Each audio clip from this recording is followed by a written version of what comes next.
Athletes, if you do not start building your brand in high school, it is going to be a lot harder to build it in college while you're busy being a college athlete. As you all know, NIL is legal in high school in most states.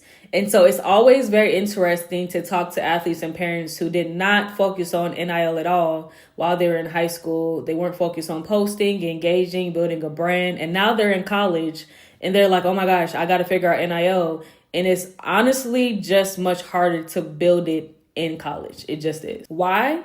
Because when you're in college, your schedule is a lot more hectic.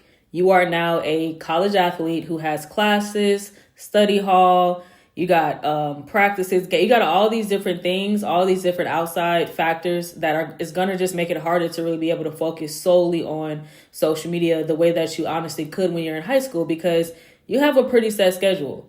It's not too crazy and definitely not on the level of a college athlete. I was one of those athletes who was not able to monetize their NIL, but I was building my brand while I was in college so that by the time I graduated, I could monetize.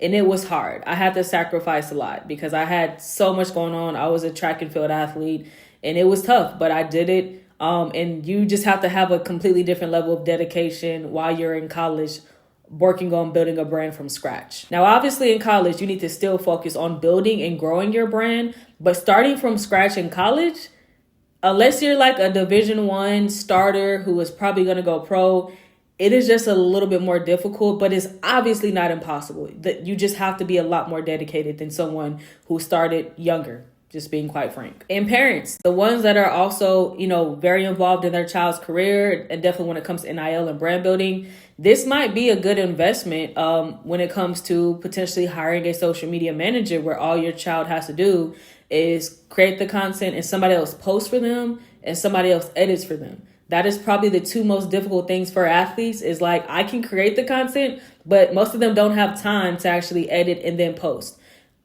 So if you have the resources to do so, I would definitely be investing in that for my child. Unfortunately, having a strong social media presence is part of NIL.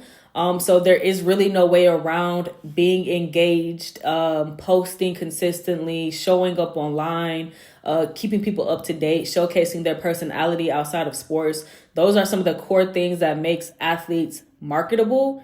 And if you want to talk about getting these opportunities, marketability does come into play. It just does.